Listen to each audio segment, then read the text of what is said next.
trip I've taken with people, so that'll be interesting. My friends Kara and Sandy are coming with me, and our plane should be boarding in about an hour or so. So I will catch you guys up when we get to Vegas. Later.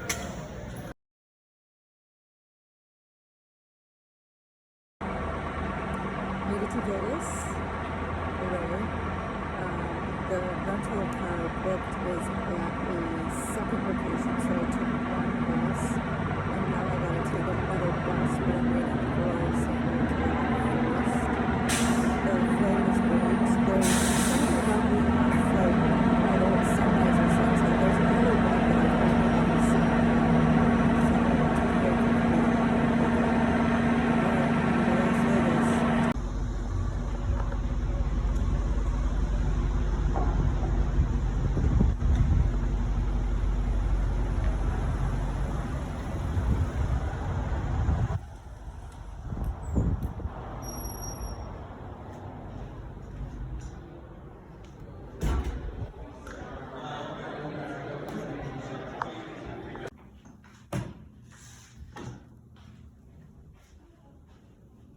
Here's the room.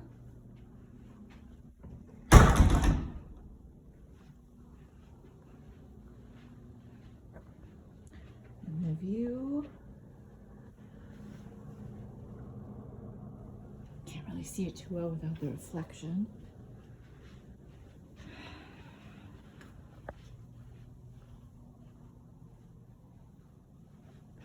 And the bathtub. And the acoustics in here, ooh, beautiful. All right, good night.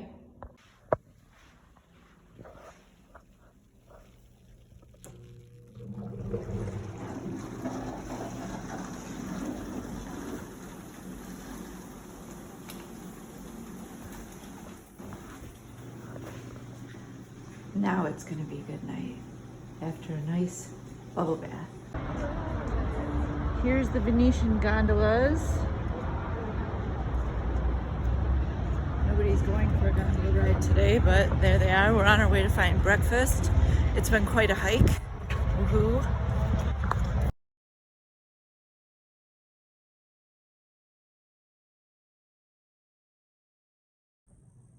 Hello, it's the second night in Vegas, and we are going down to Las Vegas Boulevard to go see the sights and maybe go on the Ferris wheel, so stay tuned for the next adventure.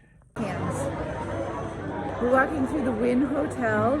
There's Sandy and Kara, ta-da, and there's this really cool tree thing. You don't get to say anything, it's not your video. You have to start your own YouTube channel if you want to say something. We're a trio. We are a trio. They're a duo and I'm their manager. Oh, and there's a beautiful carousel over here. Let's go over here so we can see it.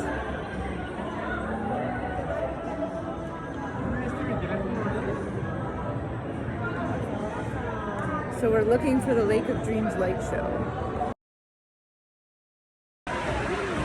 We found Dream Lake and we're just waiting for the show to start in a few minutes and record it once it starts.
So after my marriage proposal from Captain America, here we are at the flamingo.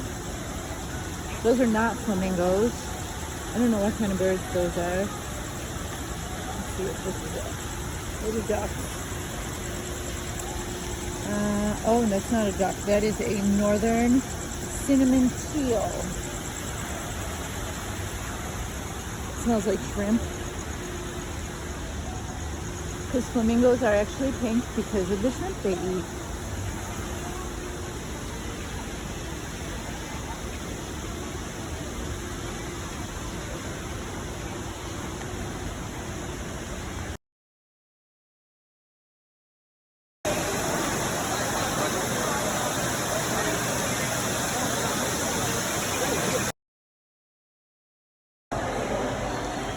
This is the Bellagio Chocolate Fountain. In a mesmerizing display, liquid chocolate, dark, medium, and white, drizzle down the 27-foot ode to sweet treats, only to be pumped to the top and dribble down again.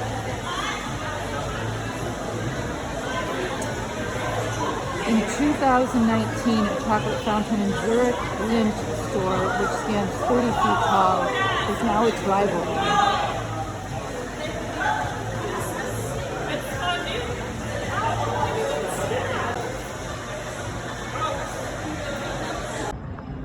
This is the Big Edge boat sculpture. Nancy Rubin's Big Edge sculpture combines over 200 aluminum canoes, kayaks, rowboats, and sailboats, each weighing between 60 and 125 pounds, into one flowing cluster of art. Built in 2009 and still standing today, Big Edge stands at a length of 75 feet and brightens up the day of every visitor to the city center. So here's the Artomat. And we're gonna put $5 in. All right, so which one do I want?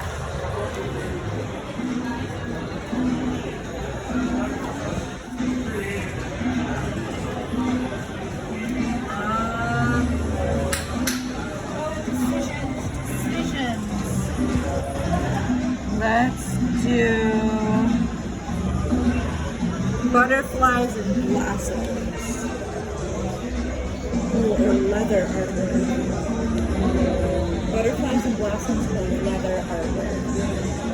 Which one?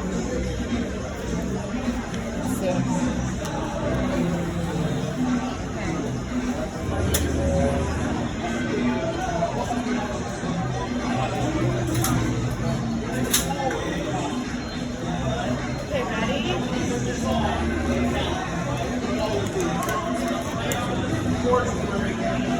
It's signed by the author. Thank you. Front.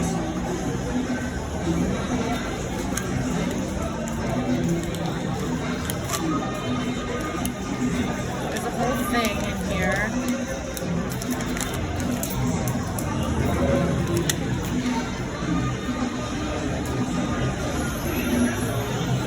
I think it might be broken. It says hearts on there. So glad to have purchased a piece of my art. I am Suzanne Anderson of New York. Hey, I'm from New York. I began painting in 2007 and haven't stopped. For the longest time, I did craft shows and boutiques, and now am thrilled to have found Artomat and Etsy. For years, I have painted for family and friends before I entered my first show, which led to a store and so on. Painting is relaxing and an extra source of income, raising 3 children. Oh my. I enjoy painting many styles on a variety of surfaces, and also painting and supporting other talented artists' designs, as well as some of my own. I offer a variety of unique pieces. Most are ready to ship, and many more are one of a kind. Some of my painted pieces can be made to order, and this is where you order them if you want to order them. So let's see what we got. And big money, no whammy.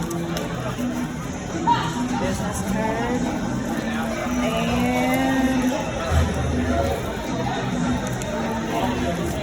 get ready, here comes the big reveal. Isn't that the cutest? And that's it, the Artomat.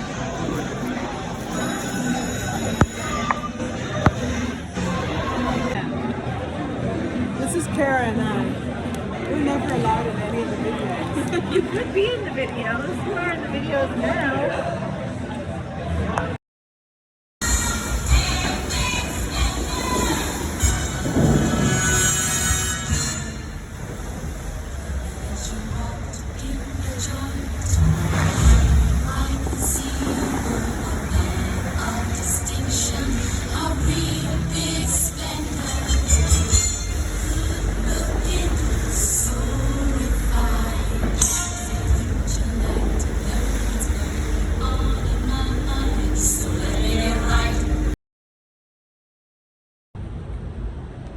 So I was just flipping through the pictures and videos and realized that when we were at the Botanical Cactus Garden and Chocolate Factory, the video didn't take.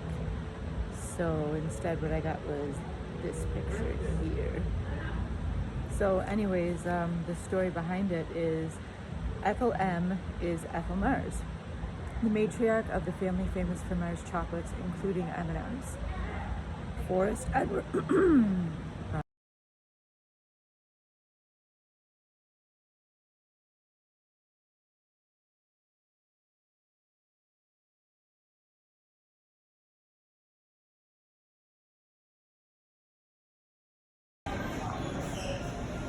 Here's all the chocolatiers making all the chocolate.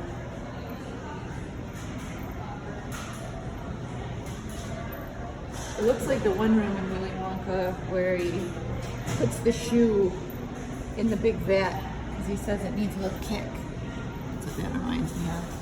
So we're gonna get something to eat or drink or both and see how it is. So the people in the chocolate shop were the nicest, sweetest people, and the lady told us that they also are in charge of the Dove chocolate and the cannolis that they make their own filling, and it only lasts for 6 hours. Another thing with the chocolate is you're supposed to use your 5 senses. So you're supposed to smell it and touch it and listen to it when you bite it, because some chocolate is crunchier, and then of course taste it and smell it. And what was the other thing? Oh, the chocolate, they don't use preservatives because they take all of the air out of the chocolate, because air kills food. and I got a chocolate cappuccino that's fantastically delicious. And they make their own peanut butter with just 3 ingredients: peanuts, salt, and sugar. Anything else? No oil. No oils in the peanut butter. So we're gonna try the cannoli. Are you gonna try it? You try it first. Okay. Yeah, for me. I want to hold that. Oh, I got it. Okay, here's the cannoli.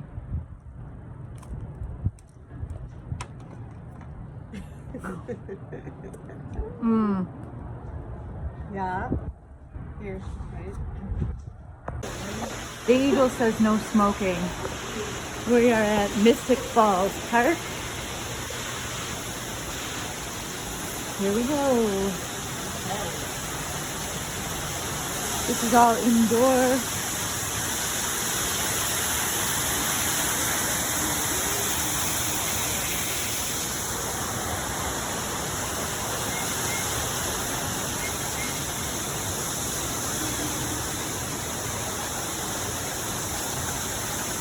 This is a Monstera plant. This is my #1 favorite plant. I have one. It does not look like this.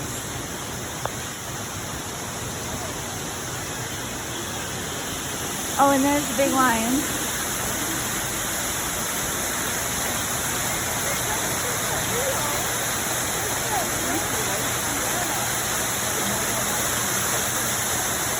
Is it? Oh, there he is.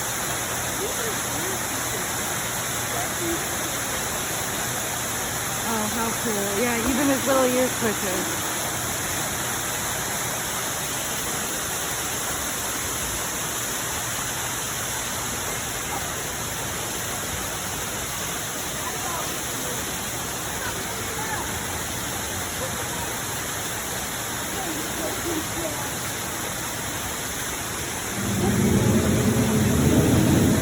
What was that? What was that?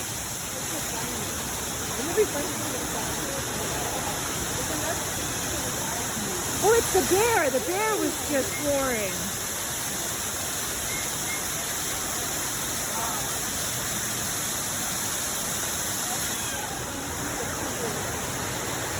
Look at the owl.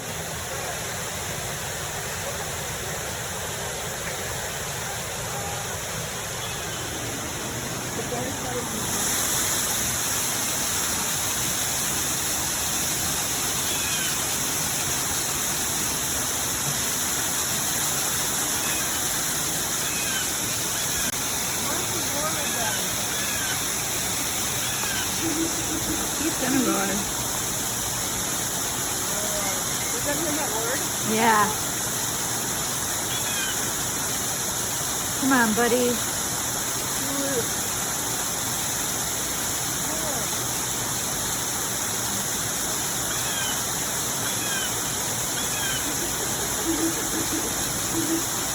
Can you please do that again? So it's really cool inside this Mystic Falls Park. I don't think those guys up there move, but lots of the other stuff does. There's an eagle and a lion and a bear and an owl and a bird. Really cool. Homer Simpson. Go. All right, so this is a building, a life-size version of an iconic cartoon home. Seemed like a terrific promotional idea back in 1997, but years later, the Simpsons house in Henderson, Nevada looks just like another prefab subdivision's 2-story, save for all the fake animated flair built into the facade.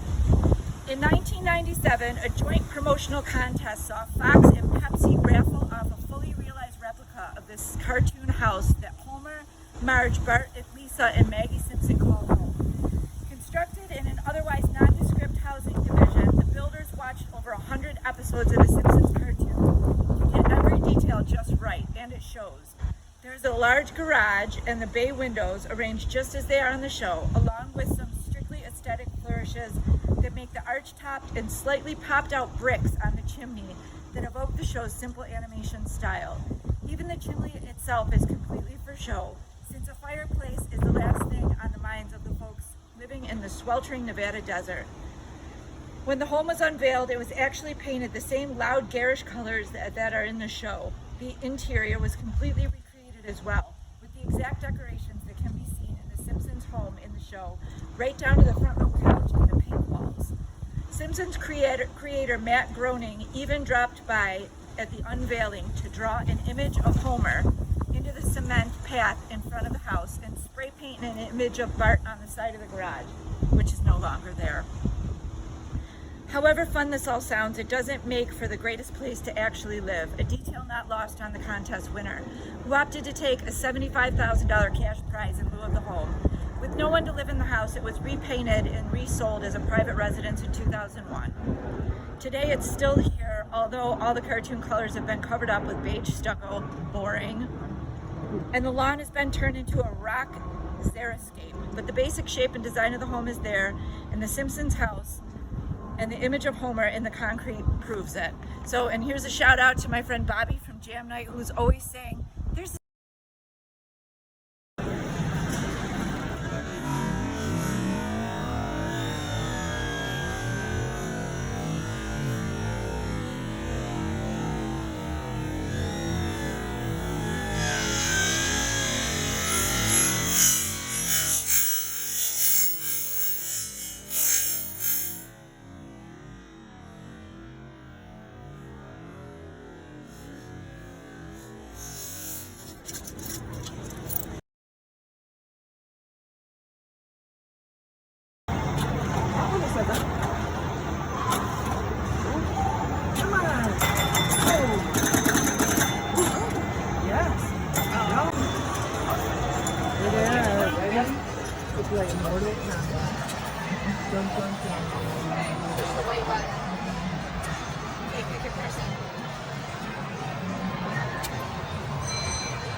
yeah, that one. So it says what it is, but it's like whatever. You just push the buttons.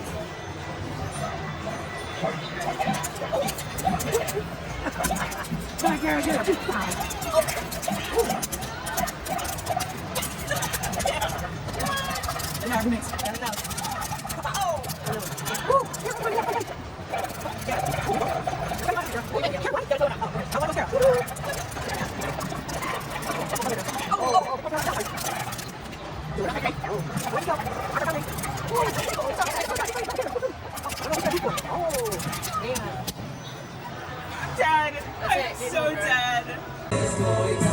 We are at Sayulita's Mexican restaurant for lunch, and I'm totally digging this Social Distortion Spanish band. Super awesome.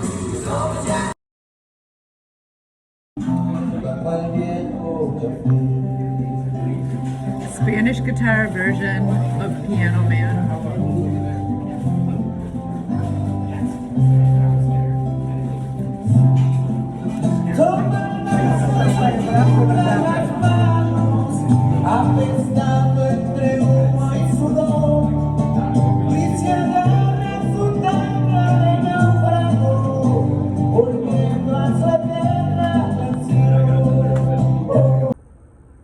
Just arrived at the Office of Collecting and Design. This is a solo mission, so Sandy and Kara are at the pool. So let's go inside and check out the collection of collections. Okay, I guess so. Okay, here we are. What's your name first? Jessica. Jessica, I'm Heather. Nice to meet you. Nice to meet you. Welcome to the Office of Collecting and Design. This is sort of the gift shop area. Most of the stuff is for sale. It's very important you sign the guest book Okay. because it's a collection in and of itself. And then come on in. This is Hi. Hello. this is the main part of the museum. It represents about 3 decades worth of collecting from all around the world. Mostly my own, but now we get donations, so new stuff comes in all the time. It's very much a hands-on experience. You're supposed to open all the drawers, look in all the boxes, take stuff out of jars. But that being said, everything in here is old and rickety, so please be gentle.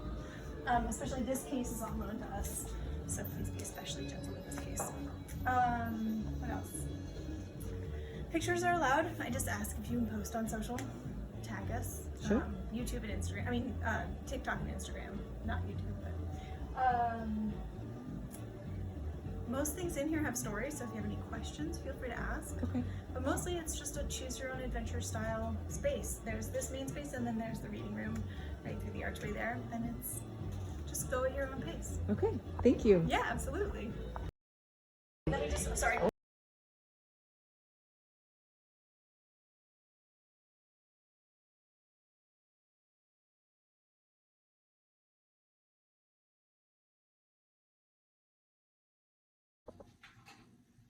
Back in the hotel, eating a delicious chicken salad that I made here in my Trump bathrobe, and then going back to the Strip.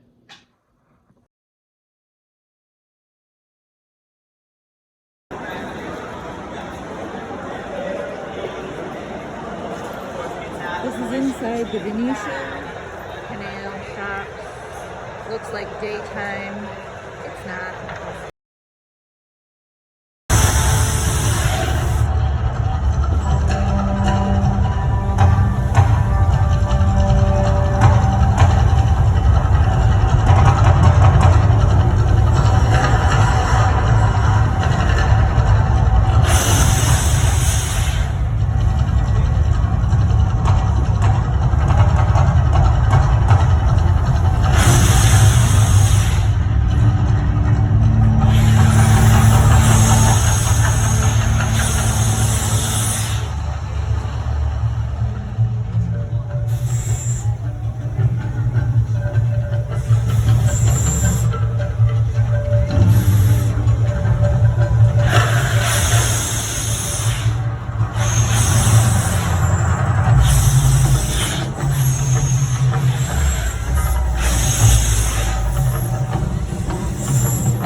The Mirage Volcano.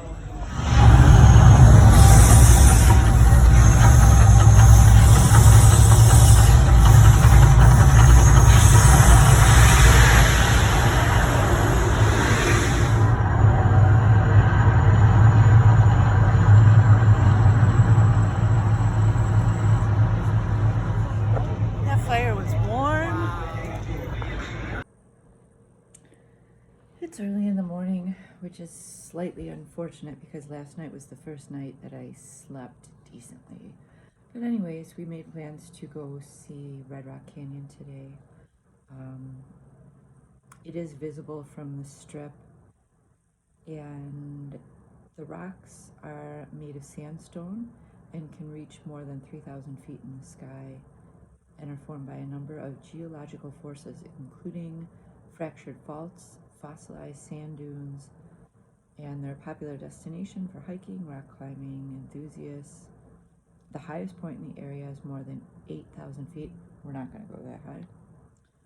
The rocks get their color from iron oxide that has built up over centuries, and from what I read, there's wild horses, so I'll be on the lookout for those, and we'll see what they look like when we get there.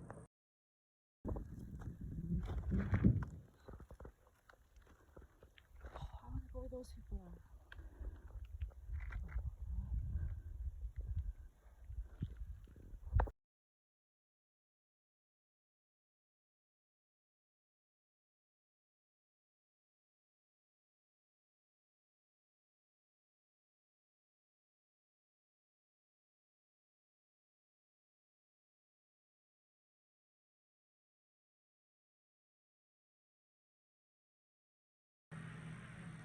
We are getting ready to go to Fremont Street, which is also known as Old Las Vegas. It's where it was first established. Thankfully, my legs are feeling better. I sat in the hot tub for quite a long time. Speaking about Jesus with a gentleman that was also kind of the way that I used to be with the New Age stuff, so hopefully that ministered to his heart. As you can see from these shoes, I wore those for 9 miles walking in the Strip, which they're super comfortable, but if you're gonna walk a long ways in them, it's important to train your legs, because my calves are, whew, but it's definitely a good workout, and I'm not wearing them tonight though, wearing flats, so we'll see how Fremont Street is. Made it down to Fremont Street, Old Vegas. It's very different here than the main Strip. The lights are really different. The atmosphere is really different. So we're going to check out some things here.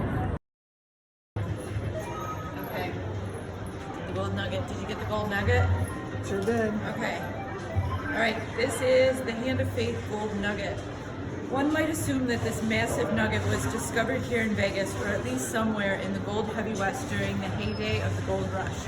But strangely, the Hand of Faith was discovered in 1980, not by a mining company or local settler seeking fortune in the Nevada hills, but in the small Australian town of Wedderburn, by a guy taking a new toy out for a whirl.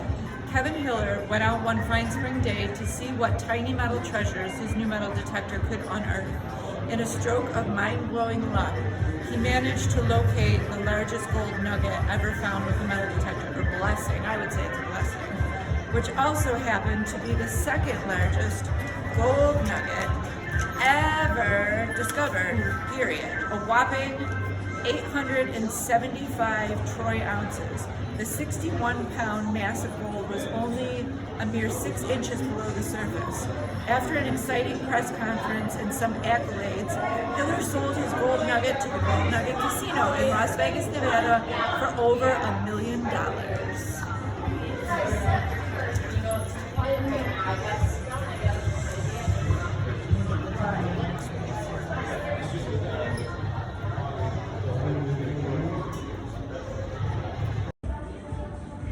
This was the first telephone in Vegas, installed in 1907 in the office of Charles Pop Squires, the man also called the father of Las Vegas.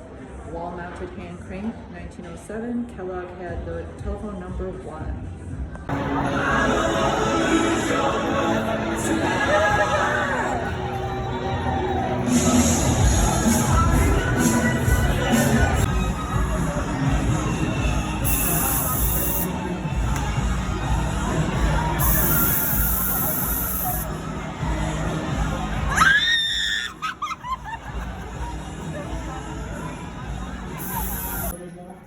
So here it is, the Berlin Wall urinal. Did you pee on the wall? I didn't pee on the No? I tried. Why? I couldn't talk about the Berlin Wall urinal because we're running late for our next thing, but while we're walking, I'll read the thing, and it says, when the Berlin Wall came down in 1989, it was the end of one of the Cold War's most enduring symbols. Pieces of the fallen structure were sent to all the corners of the globe. Countries from Estonia to South Africa and 140 places in between displayed bits of the wall as reminders of the past and warnings for the future. Another piece of the wall ended up displayed with more rather questionable symbolism, prominently displayed inside the men's bathroom of the Main Street Station Hotel and Casino in Las Vegas. How and why this historic fragment ended up in such an unusual location isn't known. When the property was purchased by new owners in the 1990s, the wall was already part of the bathroom decor.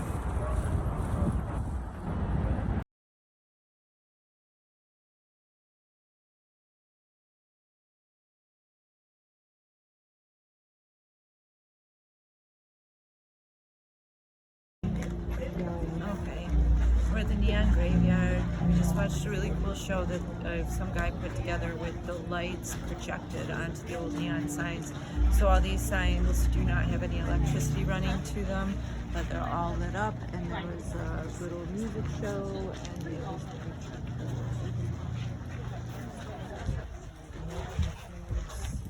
today's day. Oh no, I'm gonna try to talk Sandy into driving by the fiery mantis. It's on the way home, so. Barry, can you hear me? Yep, you're on. Okay. The Mantis was originally built by aerospace engineer Kurt Jello as a first wedding anniversary gift to his wife Kristen. Debuting at the Burning Man Festival, the Mantis made a second appearance outside of Zion National Park before finding its permanent home in Las Vegas. In addition to the fire and sound, the 40-foot-tall Mantis also claims to be able to speak 20 different languages and can also be driven to new locations.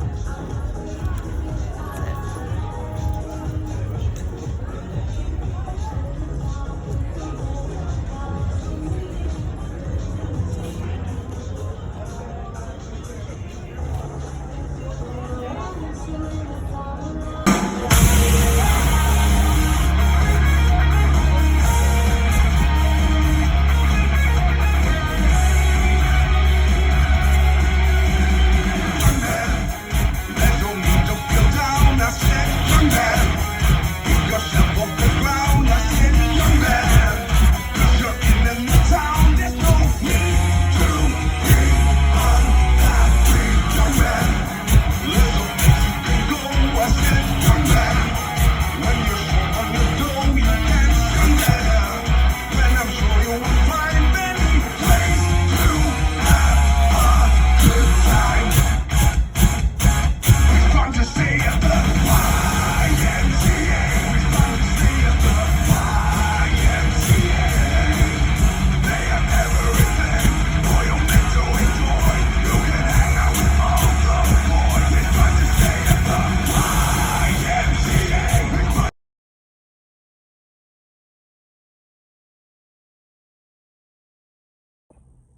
We are getting ready to go to the free circus show at the Circus Hotel, which is like literally right over there. And then we're going to Blacklight Kiss Mini Golf, which is why I have my Dayglow shirt on. So let's see how fun it is.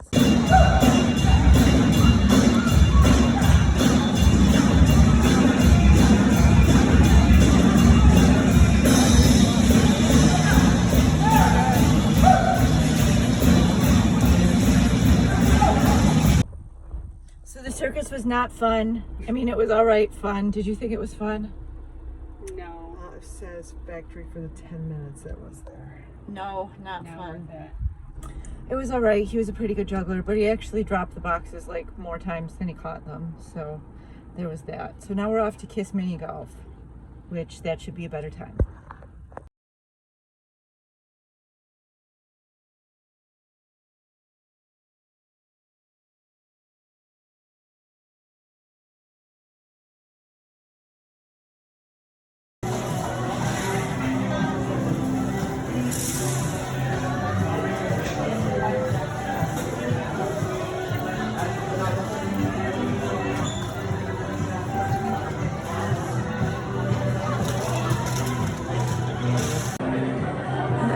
Factory, the wall of chocolate.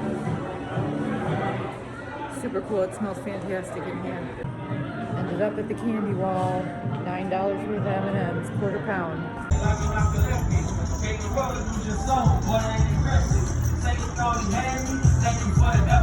Heard about the book of life, put me on the schedule. Jesus Christ, save my life, that's a done deal. I'm gonna make it into heaven, that's a done deal.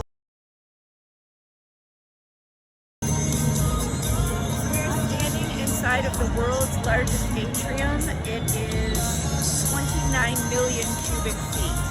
So it goes all the way up and then all the way over. And there's rooms lining all four of these walls.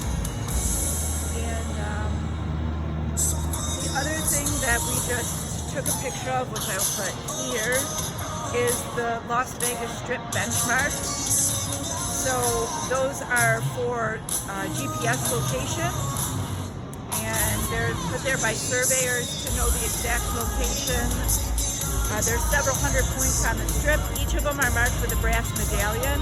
Besides serving as an absolute position marker, these benchmarks also help surveyors determine if the ground under the strip is suitable with the weight of all the casinos surrounding it. Every decade or so, the points are measured to see if they have moved. If they have moved, this information is researched and the issue is corrected to ensure the safety of the guests and the buildings that line the strip. I gotta go up again.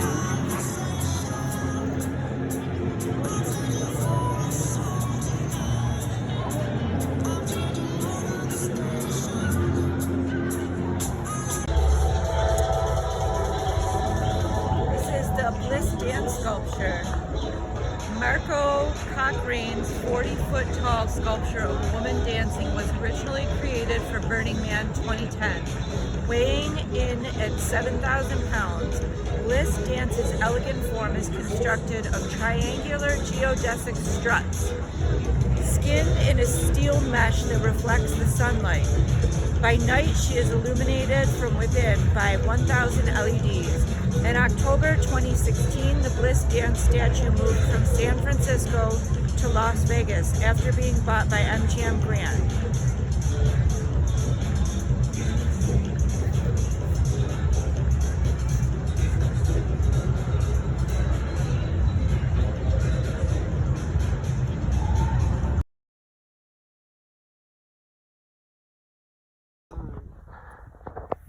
Alright, we are at Toole Springs Ranch.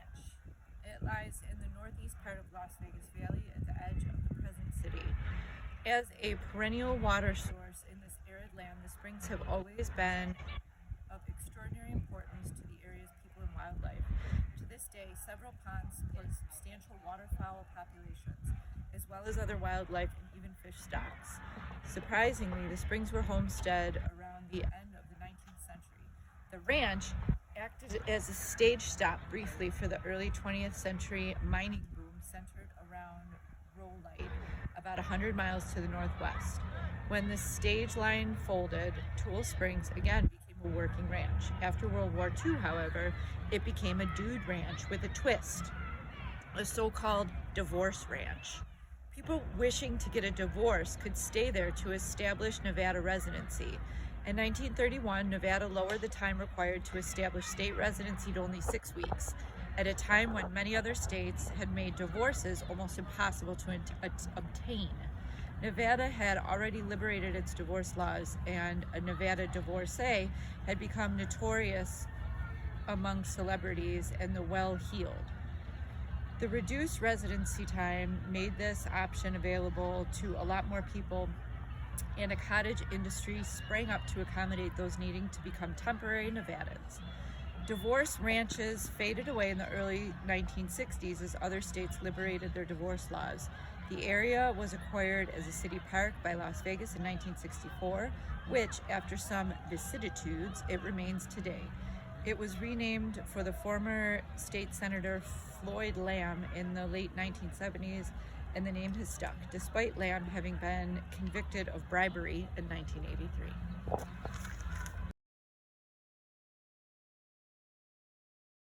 We are outside of Slot Car City. Slot car racing is one of those quintessential 1980s and 1990s hobbies that visitors might remember alongside old school arcades and animatronic pizza places. Many people will remember these races fondly, but may be surprised to find that the hobby is still very much alive and kicking, with weekly competitions and cash prizes. Slot Car City has survived more than 2 decades, thanks to a dedicated base of fans that keep coming back, as well as new people who pick up this high-paced hobby. The shop houses are 2 large tracks that are roughly 150 feet long, with driving speeds of around 21 miles per hour for newcomers and close to 30 for professionals. There is also a shop and a workspace where visitors can buy entire cars or car parts to create the ultimate slot car. And go. Let's see who makes the first lap. And if they both make a lap, then do 2 laps. Okay, here comes 2 laps. Oh, we caught up. Coming on 3, here, coming around. Let's see who makes 3. Oh!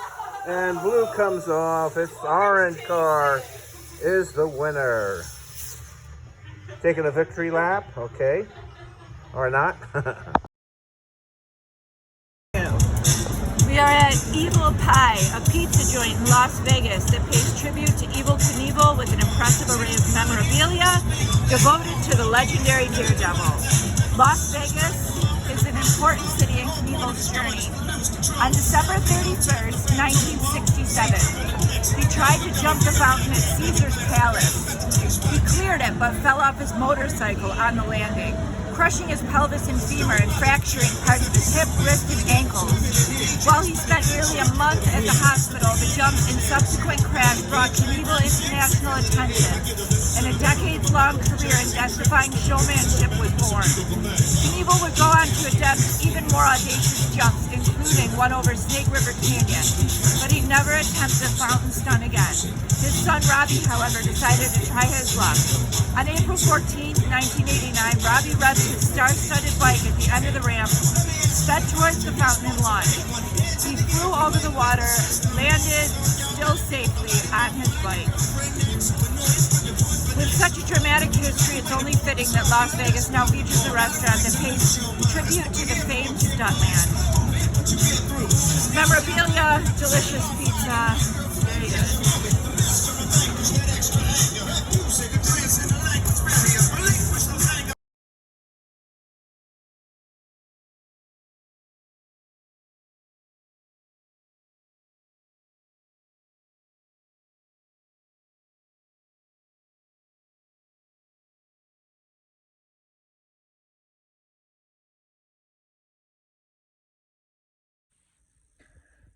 So Las Vegas.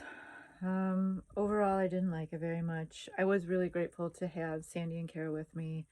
I did like the Red Rock Canyon. That was fun. And I also like jogging in the morning on the strip when there was not too many people out. That was nice and interesting.